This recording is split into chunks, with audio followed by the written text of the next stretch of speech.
as always. Obviously, really excited to have Charlie on here. So, yeah, a bit of background. As always, feel free to throw your questions in the chat, or you can message me, and I'll make sure to ask Charlie. Obviously, we'll have some time for Q&A at the end. So Charlie actually is a friend of mine. We played football together back at UBC, so that's how we met each other. His nickname at the time was Chuckles, so you'll see a bit of that. So yeah, no, real good guy. Was there, and then moved away and got his start kind of doing a lot of cinematography, which I think you see a lot of people that get really good at digital marketing, because you have that you gain a perspective from having to think about video and movies that actually translates really well. So he's worked for a number of prominent companies. I think one of the cool ones, among others, because Charlie's, you can go take a look at his LinkedIn page. His bio is really long. He's doing a lot of different cool stuff. He's a speaker. He's on some boards. I mean, Charlie, you can fill in anything important you think I missed.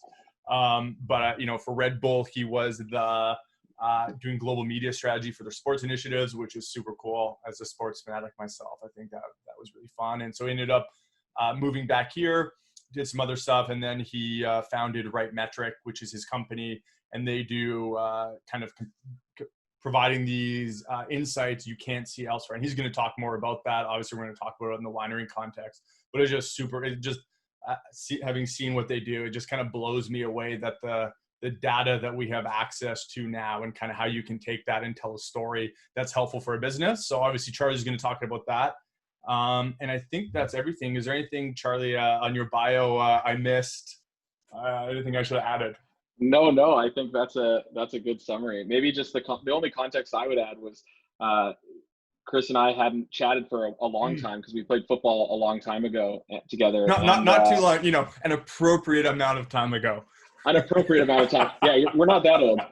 Especially me, when I recently shaved. I don't have my big beard anymore.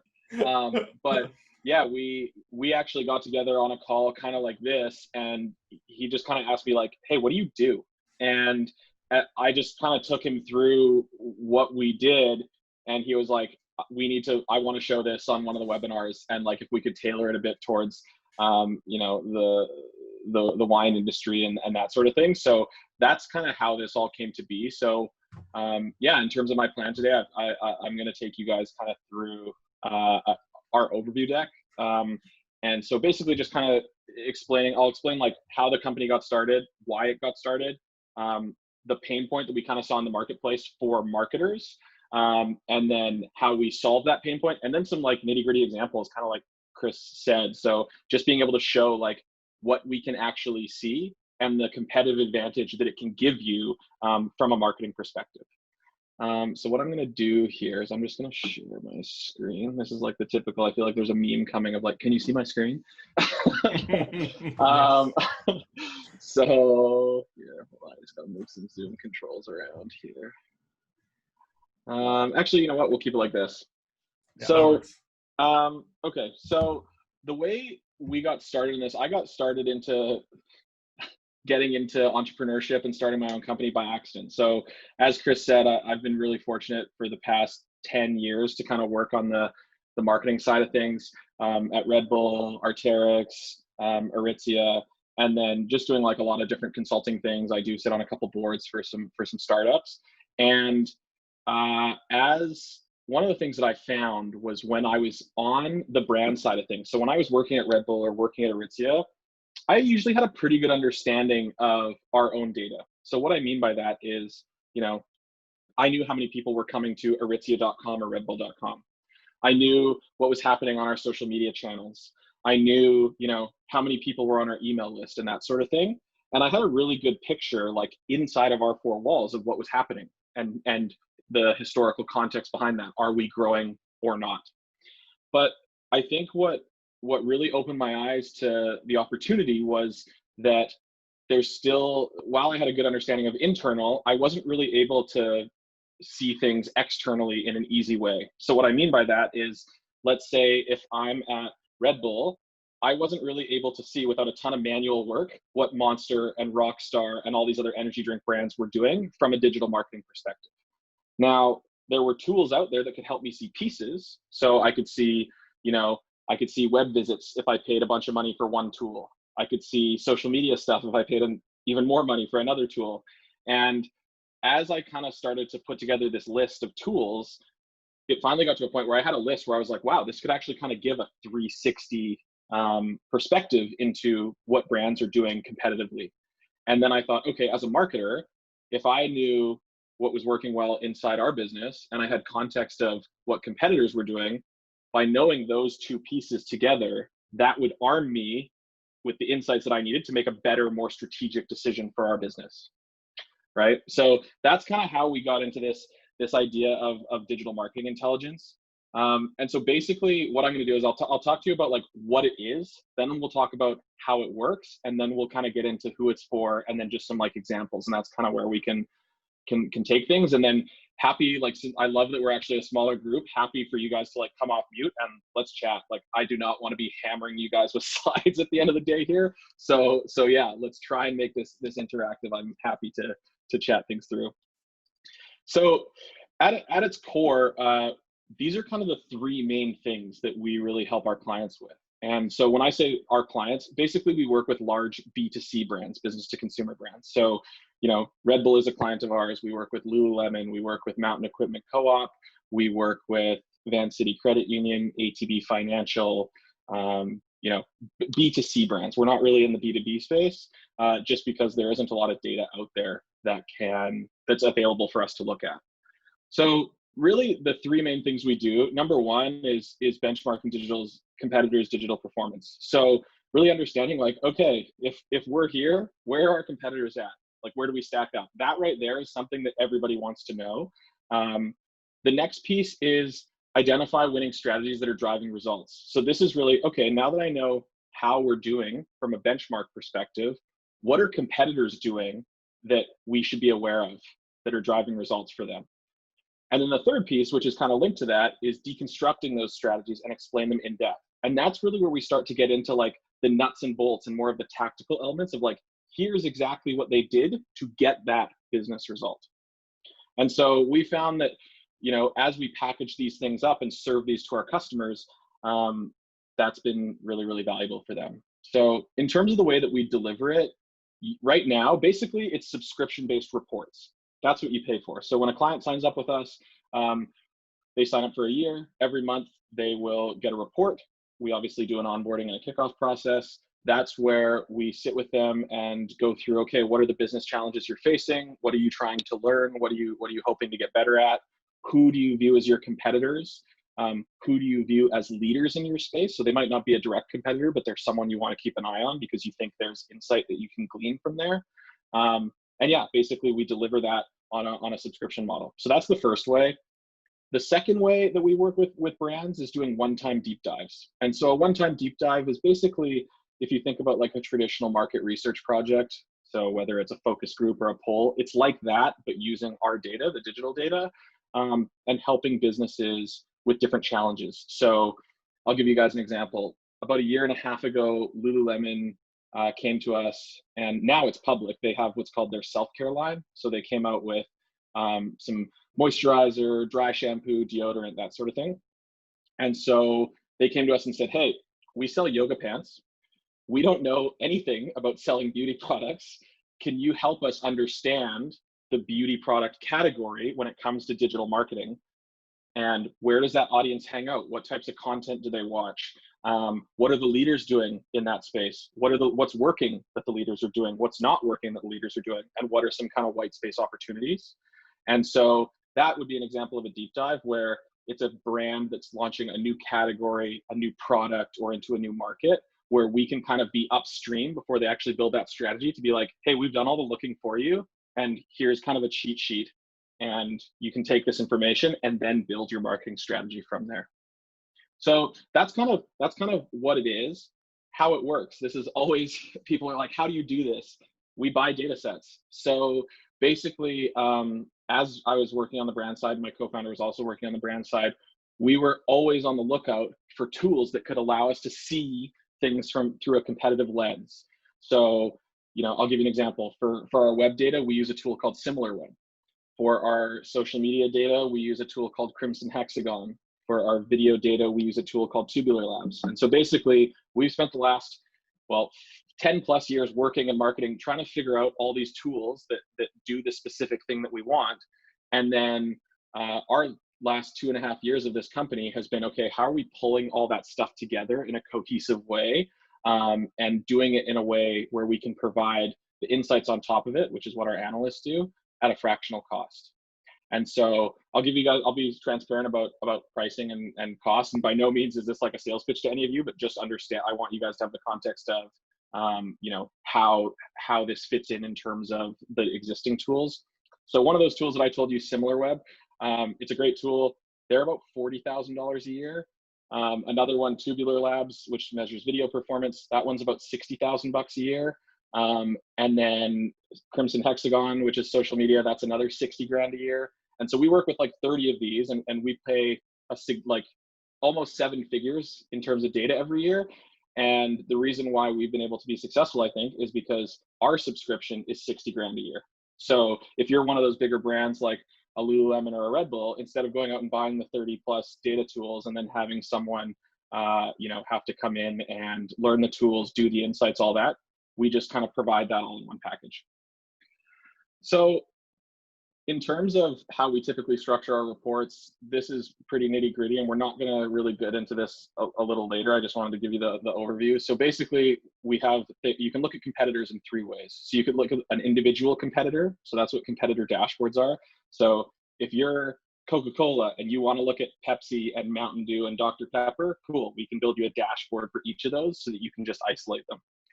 What we also do, the next one, is channel overviews. So this is kind of like slicing and dicing it the other way. So instead of looking at things by brand, the lens is by marketing channel. So we could look at, okay, if you're Coca-Cola, here's all of the beverage brands on social media, on Facebook, and we can build a dashboard that way.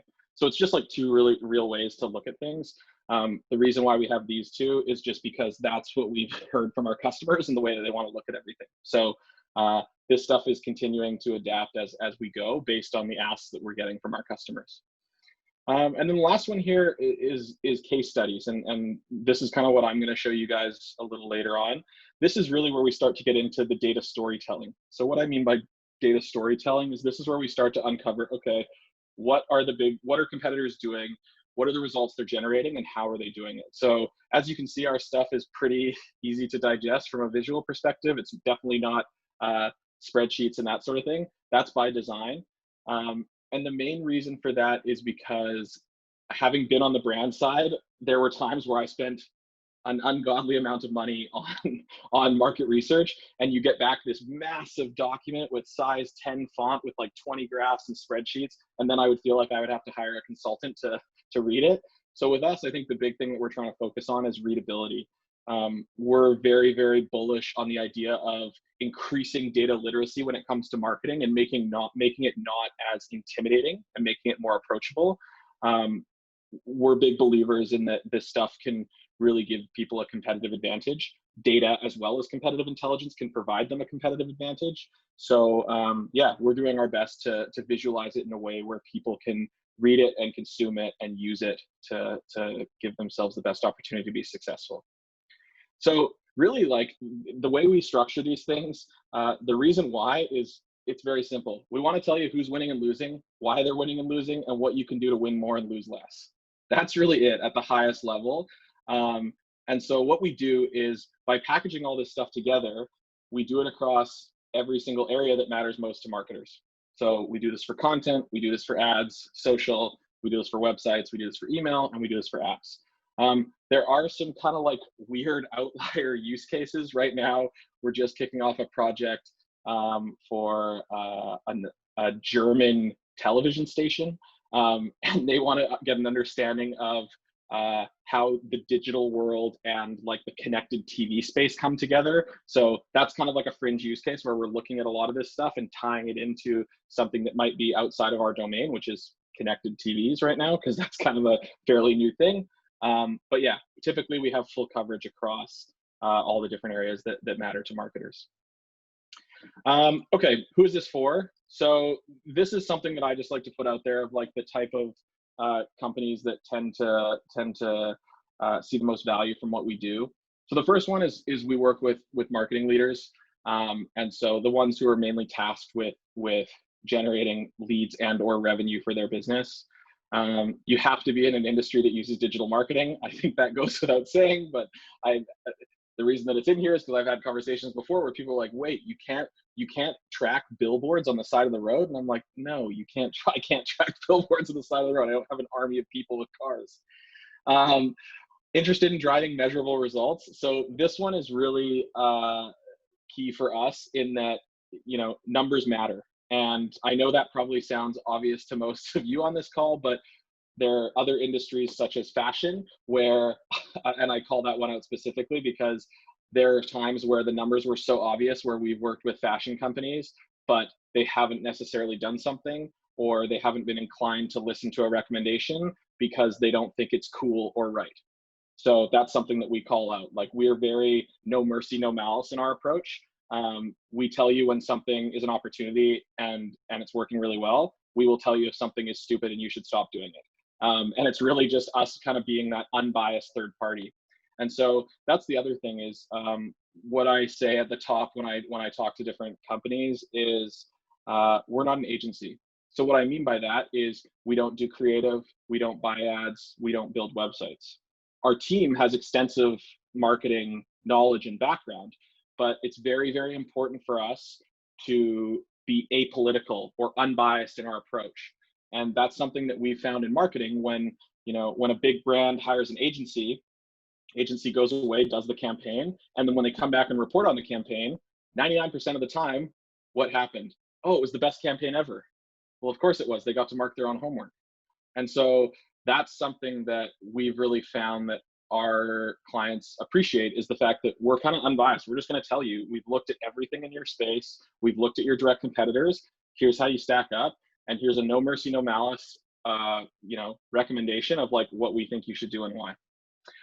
Last one here is you want to learn and emulate market leaders. So again, understanding that by using this competitive intelligence, it can really act as a great compass for what you should do with your company. And so the reason why I said compass is it's not necessarily going to tell you exactly where to go, right? Like a compass doesn't say, go exactly here. It tells you the direction where to go, but it's not going to be do this exact thing and therefore you are going to get this. And so I think that what you can see, and we'll get into this in a second when we get into some examples, is if competitors in an industry are doing a specific thing with their marketing strategy or a tactical thing with their marketing activities, if we see 5 out of the 6 of your competitors are doing that thing and it's doing really well for them and you're not, that's probably something you want to think about. And usually either one of 2 things are happening. They're either asleep at the wheel or it's working. So we always call out, like, you have to have that kind of openness to understand and want to learn and emulate from market leaders. So that's kind of the first bit. The rest of this, what we're going to talk about, is actually examples. And so what I've done is we do have a couple wine examples. I've also just included some larger brand examples. Nike, TD Bank, and Lululemon are in here. And so yeah, basically what I wanted to do for the next 15 or 20 minutes is go through these, explain kind of what we found, and then also, if you are a marketer, how this would be useful for your marketing strategy. So the first one we're going to look at here is Nike. And so this was actually related to display ads. So when our analysts were looking at, okay, what was something that happened that Nike did that we saw in terms of performance that we needed to dig into further. So when our analysts went in and started digging, they saw a 10% increase in traffic. Now, if you're Nike, that is a significant amount of traffic, 10%, when we're talking about 3 million visits a month here. So when we started digging into that traffic bump, we noticed that a ton of it, almost 50% of it, was desktop display. And so we were like, okay, let's continue to pull the thread, so to speak. What did they do with desktop display? And so this was, I believe, this was in the month of April. So that's when The Last Dance came out on Netflix. And so Last Dance was a documentary with Michael Jordan. And so what was interesting was, as there's a lot of hype, obviously Nike and Jordan are like intertwined. So as there was a lot of hype around this Netflix documentary, what they did was they actually completely changed their creative on their display ads from, as you can see here, you know, Air Max 90 to more of like retro Jordan stuff. And so that was a really, really, really interesting insight, because they're taking something which isn't even really like their marketing project, right? Like the Netflix documentary, yeah, Nike is involved with it because they're tied to Jordan, but they didn't pay Netflix. They didn't do any of this. They just said, hey, this is gonna go off in terms of pop culture. What are we doing to capitalize on this from a marketing perspective? And so with their display ads, they're like, okay, we're probably going to put them on websites where people who are interested in basketball are going to go. They're probably either watching or talking about The Last Dance. So what can we do to be successful? We can create ads that speak to that are contextual, that will give us a better chance to convert them. So here, what's really cool is like we can actually see the creative. We can actually see how much money they spent and how many impressions they generated. I know that might be a little bit small, and we can actually click through to the landing page. If this was a PDF, our team like links it out to the actual landing page. So you can see like this one here, $329,000, and that generated 108.5 million impressions. So this, if you're like a very tactical performance marketer, is understanding, okay, not only did Nike switch their creative strategy, it's also, okay, and what type of creative seemed to work well? So right here, they actually spent the most amount of money on a shoe with a simple background. That from a creative angle is useful. It's not a live action shot in the real world. Right here, you can see with a sidewalk and a person actually wearing it. It was literally just a photo on a white background of the shoe. And so that can be really interesting when you're running, you know, dozens or hundreds of ads related to different shoes. And the reason why they probably put the most money behind this is probably because they were seeing the best performance. So that right there is just kind of like a high level example. I brought this one up because I really like Nike, and Last Dance was a cool documentary. This one might be a little more boring, but it's still interesting. It's banking. Sorry to anybody who gets excited by banking. I personally do not. So basically, here what we're looking at is email traffic. So between April and May, email web traffic for banks was trending down. So we looked at all the big banks, Tangerine, TD, RBC, Scotia. The traffic that they were generating from email was typically trending down. And there was two outliers, and the two outliers were Tangerine and TD. And so our analysts decided to go in and kind of look at like, okay, why did that happen? What were they doing that was different from everybody else? And so what they were able to figure out was it actually had to do with them increasing the amount of emails that they sent to their lists and to their customers. And so everybody else kind of kept the same number of emails or sent less. And you can see that kind of here on the graph. We're looking at email send volume month by month.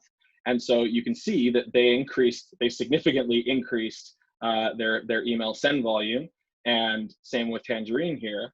And if I had the other graphs for, you know, RBC and Scotia and whatever, you wouldn't see this increase.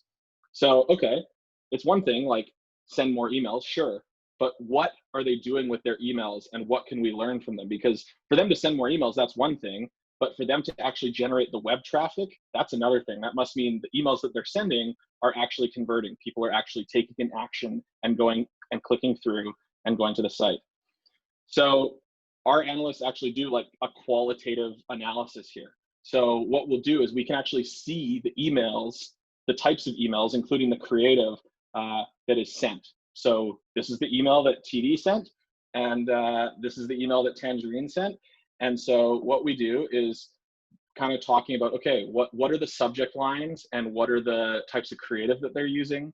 We can see, you know, the read rate, we can see the deliverability rate, that sort of thing. So this at a high level is like, okay, they're sending more emails about what? Well, it's tips and advice, and then it's service and product offerings. So that's kind of like the first layer digging down.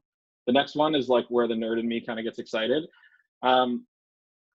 This is really like the key elements that make those campaigns very successful. So what our team does is go through and they have a list of best practices that they look at to go, okay, is it you know, a personalized greeting message? Is there a large header image that grabs the attention? Are they using different panels to differentiate things? Are they using step-by-step guides? There are a bunch of different things here. And so by tying this all together, you can see how at a high level, okay, these guys were able to increase their traffic by sending more emails, and the types of emails that they sent were about these two subjects. And then tactically, this is how the emails were built. And so by being able to see that in 4 slides, this is one, the data like is very, very hard to get. But then number 2, being able to understand it in 4 slides to go, okay, this is what the people are doing. This is what our competitors are doing. And they're able to generate traffic. That's a very powerful thing. So if you're sitting in marketing at one of our clients like ATB Financial or Van City Credit Union, and you're the email marketing manager, you want to see this. And this is really, really valuable for you, because what you're going to immediately do is you're going to look at, okay, how many emails did we send? You're going to look at, what do our email templates look like? Do we have all these best practices lined up? And then also, what kind of offers are they running? Are they offering a promotion or an offer, or have they really started investing in content marketing around tips and tricks? So there's a lot that can be gleaned from that. Don't worry, we have a wine one next.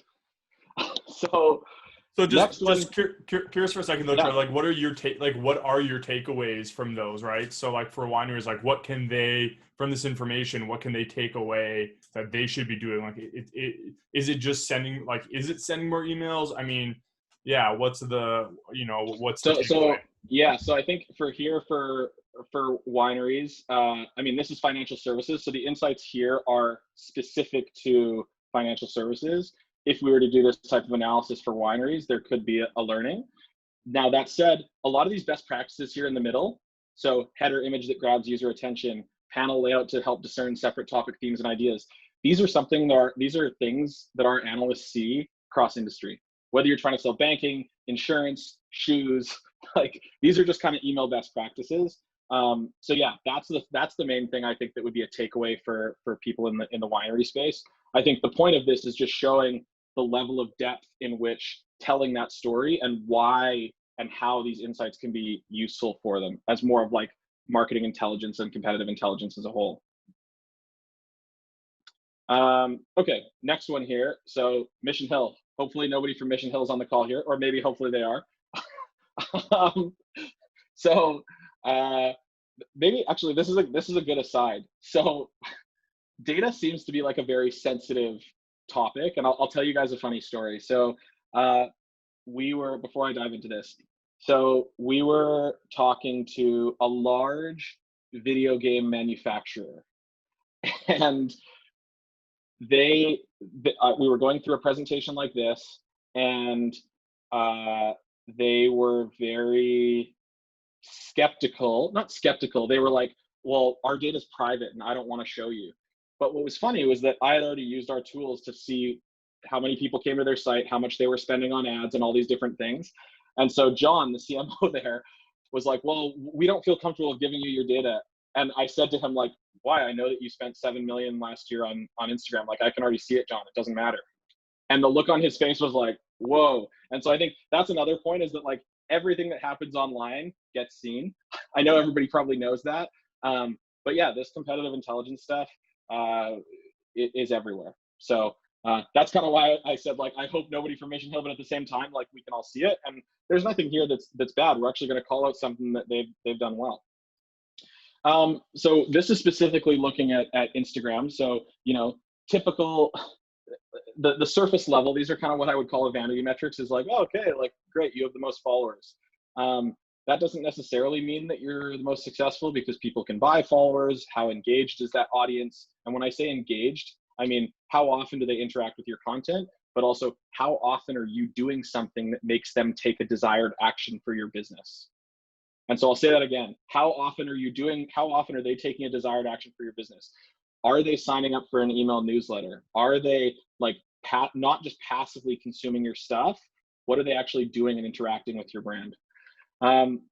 So what we actually looked at, and this is like pretty recent, this was in June. So they saw a almost 250% increase in Instagram followers after announcing their reopening of their restaurant and their tours. Big spike, obviously, as you can see. Now, with this account, 17,000. So yeah, it was 400 followers. And when we're looking week to week, like that was a big growth for them. And so we were like, okay, why? And really what it was is they ran a contest. And so what our analysts do is they go through and they look at the way that they structure the contest. They look at the engagement volume, the engagement rate, and all the different things that they did, and how well it performed. So typically their engagement rate benchmark is 2.3%. So when Mission Hill posts something, typically 2.3% of the 17,000 people that follow them will either like it or comment on it. That's kind of what engagement rate means. With this one post, their engagement rate was 10.3%, which is significantly higher than 2.3%. So this worked really, really well for them. It was almost a 300% increase in engagements. And then we kind of go into some of the things they did from a tactical perspective. So they did a lot of things really, really well here. They have their Instagram story highlights on their profile. They have categories that make sense. So every time they post a story, they can put something in, they can stick it in a category where it will live on. They use Instagram TV, so they can post longer form content on Instagram. They use relevant hashtags, and they do it in the first comment. So what they're doing here is they're using a mix of macro and micro hashtags. So what we mean by macro and micro hashtags is macro hashtags are what we define as hashtags with over 500,000 posts associated with it. And micro hashtags are less than 200,000. And so by having a good mix of those, that's a great way for your content to reach a broader audience on Instagram. And then at the bottom, this only works if you have 10,000 followers or more, which they do. They're using swipe ups to drive to their own property. So they could use it to drive to their booking engine, their website, like whatever they do. So just kind of a little thing that one of our analysts found. I actually have another Mission Hill example that we'll get into right after this, but I'll just show you guys this Lululemon one first. So Lululemon, Facebook ads. And so this was in April. So what we're actually looking at here is the amount of money that they spend on Facebook ads in April compared to March. So they increased their ad spend by 262% versus March. And what they saw was an increase in 90% in terms of social traffic. So that isn't a crazy insight. Like when you spend more on ads, you should see more people come to your website. Totally fine, great. Like that's not the earth-shattering insight here. What was cool though was the way that they shifted their ads again. So they went from, in March, this is when COVID like really kind of started for us, to April being like, hey, we're going to be at home for a while. And so they switched their approach, which used to be about like, get after it, go out there, get sweaty, to like, yeah, these are really comfy to wear on the couch. And you can actually see in the type of content on the bottom here, there's a woman with her coffee table book and a cup of coffee, or her on the ground, and the boyfriend in the background wearing his sweats. That is like previously not seen by Lulu before at all. Like they're very like sweaty, active outdoor lifestyle. So it's kind of interesting to see the ratio of like, okay, so they had to spend like 260% more to get a 90% increase. And then what they also did was they changed their tactical elements to go from more of that sweat stuff over to that at-home stuff. And yeah, this is like one part, but if we kept on looking at this over time, if they keep running these ads and they keep their spend at that same level, there's a lot that can be learned by that.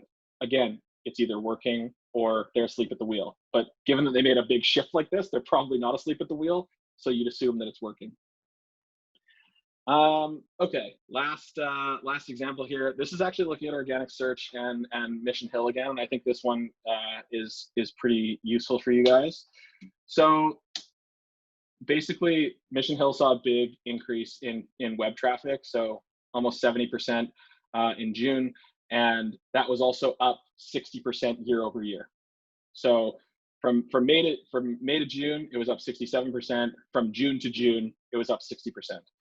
And so we were like, okay, that was a big spike. What happened?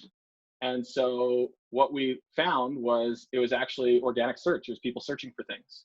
And so, this isn't a surprise, right? There's Okanagan wine, and like these are fairly straightforward searches. And I'm not an expert in the wine industry, so this could very well be a cyclical thing, but it still saw 60% higher than June last year. So kind of something just to be aware of. And so what they actually did was, when they saw that there was an increase in search, people were actively searching for these types of things. They actually started running Facebook ads and to those two specific offerings, which are tours and delivery. And so that's something that was referenced above, is like, if people are searching for wine delivery, yes, they're typing that into Google, but from a marketing perspective, okay, if people are typing things into Google, they're probably still thinking about that. So if we can hit them on Instagram or hit them on Facebook or on Twitter or wherever they're at with an ad for wine delivery, that would be good. And so, or that would give us a chance to succeed. And I think that's really just this idea of Google knows more about us than probably our spouse or our parents or our siblings know about us. I mean, there's stuff that I've typed into Google that I will never say out loud. And I'm sure Chris has the same thing, and I'm sure all of us has the same thing.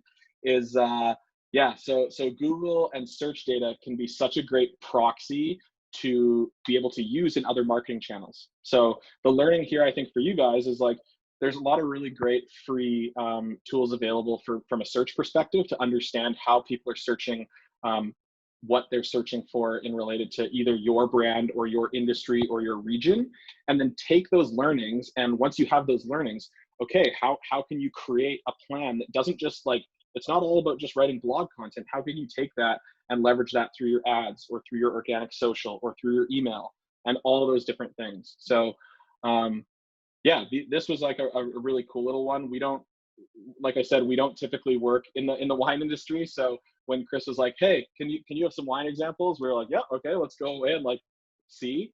But yeah, so those are with that, those are kind of all the different examples that I have. I feel like I've been talking for a long time. So I'm going to turn it back over to Chris. If we want to open up to questions, I'm happy to chat. And then, last thing, here's my email. If you guys ever have any questions about stuff, you can find me on LinkedIn. Shoot me your email if you don't feel comfortable asking the question here, because I know Chris and I are pretty intimidating. So with that, I'll pass it back over to Chris. Yeah, no, thanks, Charlie. Obviously, if anyone has questions, again, throw in the chat or just jump on and ask it. I'll kick off with the first one. Mm-hmm. So what, a small one is what could people use if they want to do some just quick research, some of these tools you're talking about? Yeah, so really good question. I'm going to drop some in the chat right now. So the first one that can be really interesting is called Google Trends. I'm sure people have heard about Google Trends. It is like, it's still pretty high level, but it's a really good way to just understand, like, is this popular or not, right? So like, I've used it in conversation before. So when someone is like, oh, this thing, like, this is the next big thing, it's popping off, I will literally type that into Google Trends and be like, is it? Like, do people care about this? Are people looking for this? So Google Trends is a free tool. There's a ton of tutorials online of how to use it. Another one here, which I'll drop into the chat, is called Answer the Public. And so Answer the Public, I believe I think their pro account is like $100 a year. And basically, let me see if I think we have an account here. So if I go like wine, and I'm gonna go Canada. Sorry, I'll just share my screen here again. Give me a sec.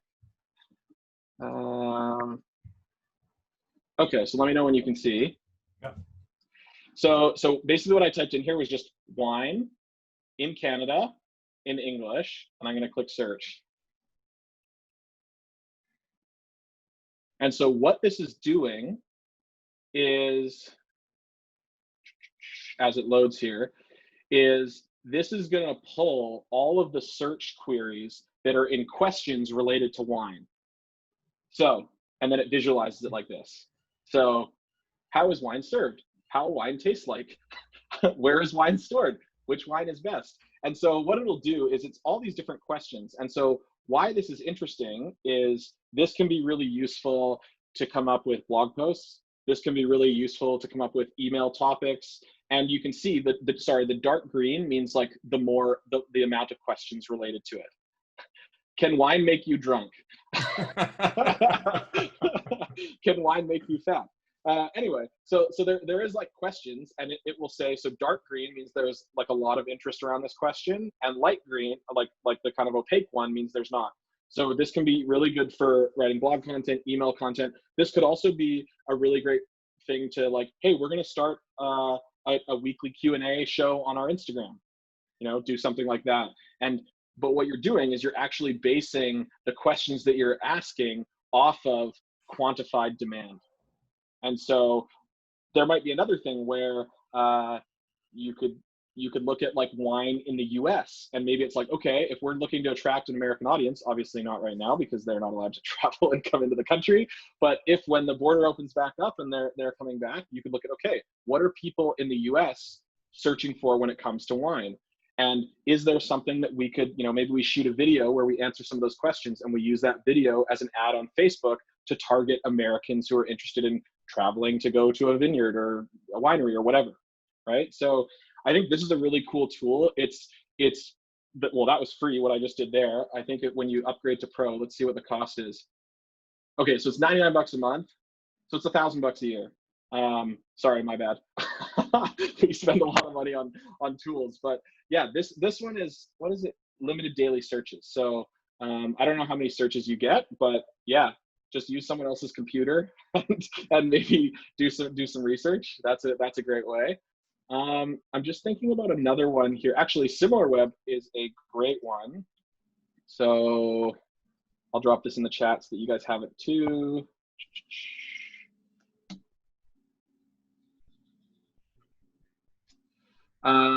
Okay, so again, let's type in a website. Well, let's do Mission Hill like we did last time. Sorry, Mission Hill.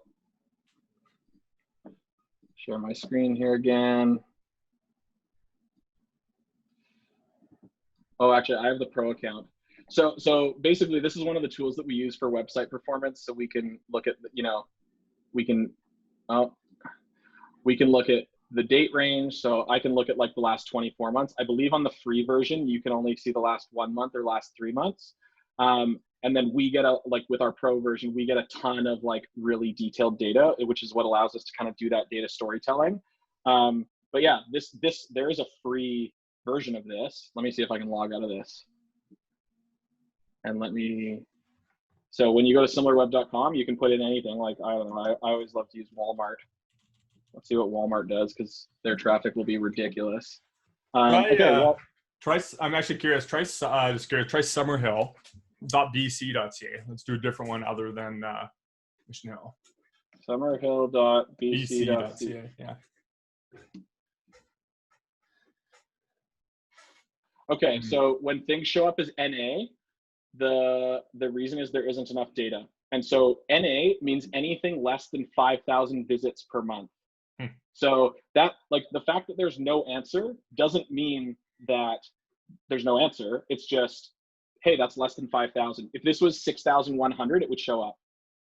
That's just the cutoff for them. So that's one thing that we talk about with our analysts all the time and our clients is sometimes when there isn't an answer, that's the insight. Is like, hey, this big thing, oh, that's weird, nothing's showing up. And it's like, yeah, is that because it's a big deal in your head and not actually a big deal in the rest of the world? So yeah, this is a really cool tool. We're close partners with these guys. We're actually going to be running a webinar with them in October, specific to how we use their tool and that sort of thing. Hold on here, where's my, I've lost all my controls here. Weird. Do you want me to end the sharing? Is that what you're wanting to do? Yeah, if you could. Yeah.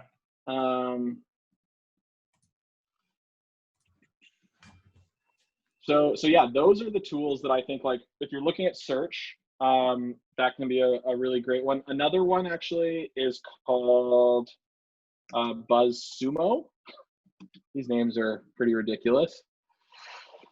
So BuzzSumo, again, I'll drop this in the chat. Pricing. What is BuzzSumo priced at? I'm bad because I'm not the one that actually buys the stuff. It's $79 a month when you pay yearly, or $99 a month if you just do it on a monthly basis. So you could sign up for a month, do your research, and then cancel your subscription. And and there's also a free trial for 7 days and cancel any time. I'm just looking. BuzzSumo is a really great tool to just understand all the different pieces from a content perspective. So, this is a tool that we use. It's one of the smaller ones that we use, but obviously I don't expect anyone on this call to spend the amount of money on data that we do. So these ones I think are the best bang for buck. They're easy to use. The insight is valuable, and the cost compared to like what it would be otherwise, it's good value for money.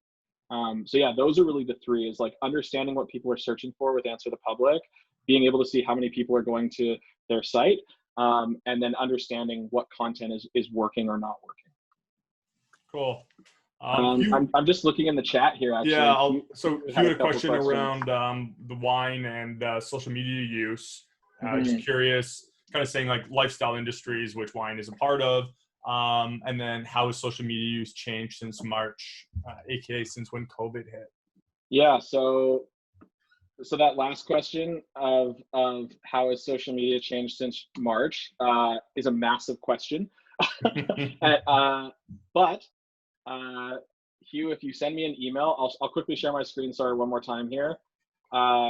We have put together a massive report that we're actually releasing for free on COVID's impact of digital media consumption around the world. And so when I say massive report, we're talking like, 63 slides. And basically, we kind of break down why we made it executive summary, the popularity shifts in terms of social platforms, the other digital category platform shifts, and then time periods. So these are all the different things that we looked at in terms of digital behavior across all the main social platforms, as well as other things such as OTT, ebooks, streaming, that sort of thing. And then, we kind of break down like some of the things that we're seeing. So this is the executive summary, like here's the momentum and the growth that we're seeing. And so I won't be able to answer that one specific question in terms of how, because it's like a massive question. I think the one thing I would say is this: COVID is an accelerant. And so what I mean by that is, behaviors that we used to hear like are the future, like, one day we're never going to go to a grocery store and we're going to see like you're only going to get your groceries delivered. Now, people still go to the grocery store. I was just there today. Yes, they go there. However, the growth of delivery grocery is insane.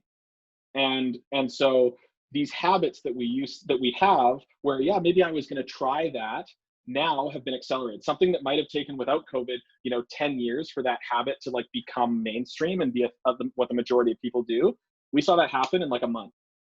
And so I think whether that's work from home, whether that's delivery grocery, that's at home fitness, like you name it. So I think the best word that I could describe is it's been an accelerant, and it's forced the digital transformation of many, many businesses.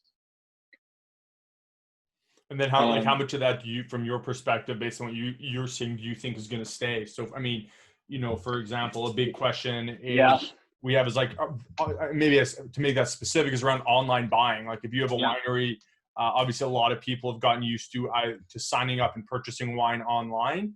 And specifically like the data I've seen is an older demographic. Like obviously young people are fairly comfortable even with wine with doing that, but an older demographic that was just coming to the winery to purchase or buying at local liquor stores and stuff are now purchasing online. That kind of behavior, are you kind of thinking that's going to stick, or is it going to go back? No, it's a really good question. So there's a couple things that come to mind. I was actually reading something last week about habits. I think, what is it? Scientists say like 21 days to form a habit, I think. So that was really interesting when we started COVID, like how long is this going to go on? And then as we started to get like month 2, month 3, month 4, and like haven't been outside or haven't done this in a while, I think the longer that we live like this, the more sticky those habits will become, because I think that's just, the theory or the notion of building habits. The longer you do it, probably the longer it sticks. I think in terms of what I would say about older demographics, I'd have to look at the data. The one data point that comes to mind that I do know is the largest the largest growing segment on Facebook is 45 plus. And so I think that this idea of, old people don't use the internet, maybe without COVID, like, yeah, they could have still gotten away with it. But now the internet is such a lifeline that I think that as this continues to go on, and, I'm not an infectious disease expert, but I have a feeling like we're probably like a year out from a vaccine at the best, maybe. So, I think the longer that this plays out, the more inclined or forced older people are going to have to get online and do things. And yeah, I think the fact that it is that prolonged period is what's going to be the thing that makes it stick. Because it's not like, oh, I'll just do this for a month. It's like, if this is the next 2 years and, I want to be able to get my wine, and the way that I can seamlessly get my wine is through a slick app or something else, like, I want the wine. I'll learn it. Right. So I think that would kind of tie into the next point that I would make about what you're doing from a digital perspective in the winery space. And I would say they're like, start trying to run tests if you can. And so what I mean by that is, experiment with delivery things, experiment with all the other different pieces that are out there. So I know, like, some restaurants, for example, like there were a bunch of things that popped up, that delivery solutions that popped up that weren't necessarily DoorDash or Uber Eats or Skip the Dishes, where you could essentially build your own delivery system for your restaurant if you didn't want to work with one of those big things. And there was people who yeah, we stood it up for $5,000, and now we have our own delivery thing. Here it is, like, go, and we're not giving a cut or whatever. So I think that I would strongly encourage exploring that, because I think that the good news, why I think it's also going to stick in regards to wine, is because this has been an accelerant for everything digitally, right? Like, it's not like, oh, this is only like a grocery thing, and don't worry, the wine industry is different. Like, everything in the world is now going to be digitized because of this. And I think that in order to give yourself the best opportunity to capitalize on how people are behaving and showing up and, essentially fishing where the fish are, you're going to need to create an experience that's seamless for them to either consume your product, consume your brand, be close to your brand, hear all those different pieces, right? So we're getting right close to 4:30 here, just being respectful of everyone's time, and I know some people had to leave. Are there any Yeah, I was just going to say, when Hugh said, what are some broad implications for wine marketing? I'd love some more context to you in the chat, or if you want to come off mute, feel free, but I would love to dig into that a little more and understand what you mean. We can wait for him to type. Maybe we continue talking while he types. Well, Hugh potentially updates your question. Any other questions from anyone else, or comments from Chrissy or Mark? Or I love this group of 5. Yeah. And then there was 5. Hugh's off mute. Hi, thanks for the opportunity. One of the things we've seen in the wine industry is a huge uptake in online ordering for wine, which you've already and a lot of the stuff that you talked about with your examples of Mission Hill. I run the Narrometta Bench Wineries Association, so I represent a bunch of different wineries, and we've seen very similar trends in that people looking for our websites, looking for information, and it seems to be exactly what you say, that they're, because the context has changed, they're looking for information to be able to order online, figure out what's going on, that sort of thing. So I guess the thing that we're now starting to deal with, and all the things that you've talked about feed into this, is there's a whole bunch more noise online now, Yep. right? And so the specific question that I have is, what are people doing to punch through the noise? Mm-hmm. Like what kinds of things seem to be working? And I am looking at that 45 plus audience is very, very important for me. Mm-hmm. And then I have another important audience range, which is sort of the 28 to 45-year-olds. And we talk quite differently to those two groups.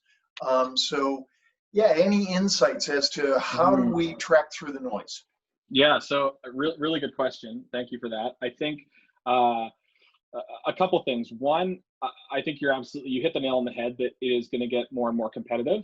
And I think that's why this stuff is actually so interesting. As the place gets more noisy and there are more and more people in the space competing for attention online, it's all going through one pipe, right? Like it's going through the internet. There's only so much real estate there, and so it's going to get very competitive. So I agree with what you said there. In terms of punching through the noise, I don't really have like a one size fits all right now for you.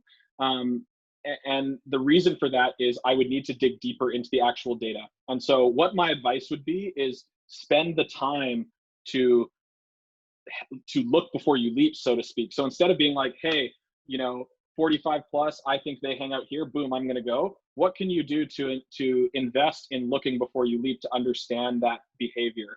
And so, because I think there are things where, there might be little micro pockets in certain areas, but you won't know what those micro pockets are until you dive in deeper there. And for the sake of this presentation, like we just kind of had those two examples. But I think they're using some of those free tools that I provided. There's another one that actually just came to mind, which was Facebook Audience Insights. Let me see if I can just find that link for you. But basically what Facebook Audience Insights allows you to do is you can just get an understanding of, here we go. Yeah, you have to have a business account, but this should be pretty straightforward. I'll drop in there. So Facebook Audience Insights, what this allows you to do is kind of see demographics. It also allows you to see, okay, what other pages do people in that audience? So you could say, okay, I want to look at men and women 45 plus based in these cities on Facebook. And it'll tell you, A, how many of them are there, what the gender and age breakdown is. But B, they'll also tell you, okay, what are the things that they also like on Facebook? And so that could be a good opportunity for co-marketing. And so, yeah, as I said earlier, I think that Facebook could absolutely be a place for that for you. But yeah, without actually like going deeper into the data, I can't answer that on this call, unfortunately. But I would say like look before you leap. Like that's just a big thing. Is like there's so much data available out there. There are tools out there. Use it. Don't just like go in blind. That would be my piece of advice. Great. Thank you very much. Yeah. Actually, very useful reply, actually. Thank you. Okay, cool. No worries. There's another one here from Mark. Cool video that was done on our vineyard, winery, and family, but not sure what to do to it. Do you have ideas? Yeah, I mean, get it out there would be the first one. I think there's a bunch of different things you could do with it. So number one, if it's a longer video, how long is the video, Mark? In the chat, maybe. If it's like, okay, for the sake of example, let's say it's a 3-minute video or a 5-minute video. Number one, I would take that 3 or 5-minute video and I would post that on Facebook. I would post it on Instagram if I could, maybe using Instagram TV. I would also get the video editor to chop it up into Instagram story versions, so the ones that they could tap through. I would also put that up on YouTube. And then what I would also do is I would get versions of that cut down into like 30 seconds or 15 seconds and use those as teasers. And so you could run ads on YouTube or ads on Facebook with that video that drive to your website. I would actually also put it on your website, embed it on your website somewhere on a piece of content.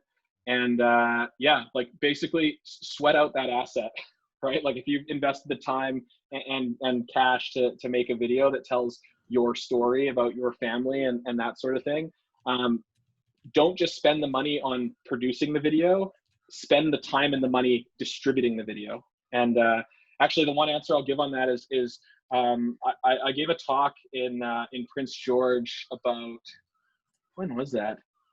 I think in the last fall. They had their BC Destination BC put on a tourism marketing summit up there for Northern BC tourism. And so the topic that I was actually speaking up about there with all the tourism operators was content. And there was this phrase where in marketing, like content is king, so to speak. And I actually think that's wrong. And I have a presentation on that. And basically the long story short as to why that's wrong is content without distribution is nothing, because it's so noisy out there. And so it's not good enough anymore to just make a snazzy video.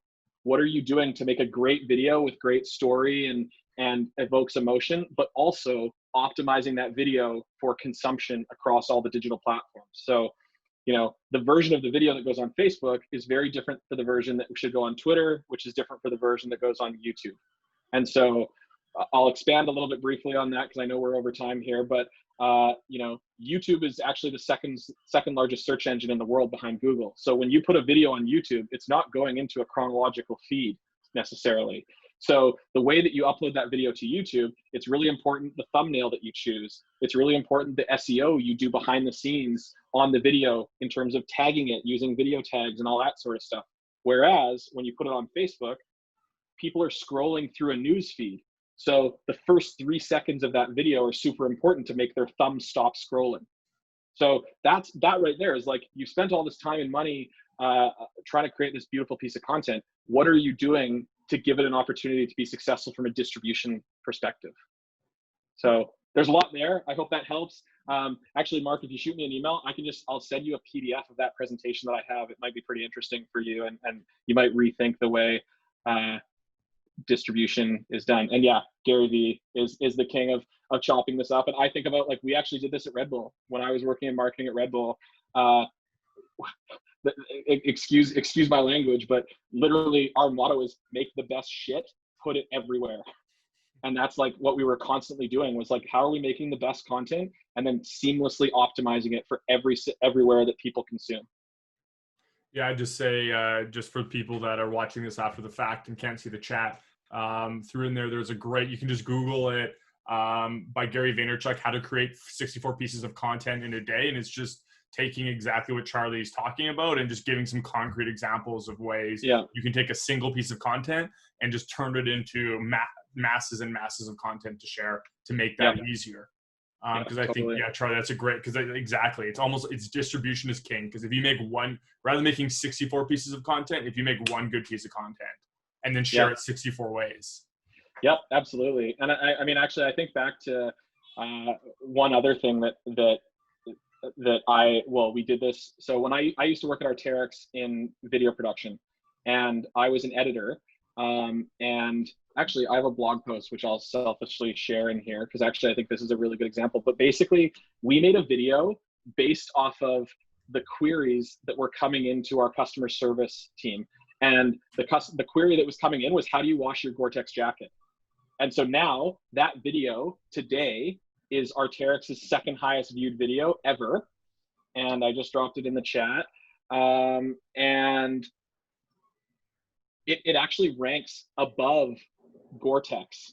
Like, Arc'teryx isn't even WL Gore. Like, Arc'teryx is Arc'teryx. And so when you search how to wash your Gore-Tex jacket, Arc'teryx's video comes up first. And so where I'm going with that is, I think that stuff that I said earlier about answer the public and using search data, use that to create video content. That can be a really powerful thing if you create video content. And then take it a step further, do what Chris said, and take that piece of video content, do the Gary Vee approach, where you slice and dice it and chop it up, and then see what performs, right? Like, that's the other thing, is I think by creating 64 pieces of content, that may, 56 of those pieces that you create might not do anything for you, but you have to go through and test it, and you constantly have to be testing to understand what works and what doesn't work. Yeah, that's great stuff. Hey, John. Catching the end here. Hi, John. Okay, I think that's probably a good place to wrap up. I mean, I've got more questions. I think we could go for a while, but I want to be respectful of your time, Charlie. Yeah. So just so everyone's aware, and for you too, Charlie, obviously we're going to send the replay out on Monday with the video replay for everyone that missed this or wants to review it, because obviously there's some great stuff here. Charlie, if you get me anything you want to share. So obviously I got these blog posts here. I'll make sure to include some of those. Let me know when that you've got that PDF on how digital marketing strategy has changed. I'll share that as well. So if there's anything you'd like to share, that'll go out in the newsletter with that as well. Cool. Yeah. And I think from my side, connect, if you have any questions, happy to chat. Hit me on LinkedIn. I've just dropped my email in the chat. Let me know. Happy to help. Great. Thanks, everyone. And thanks, of course, Charlie. I really appreciate it. And thanks for the time. No worries. Thanks for having me. I appreciate it. See you later.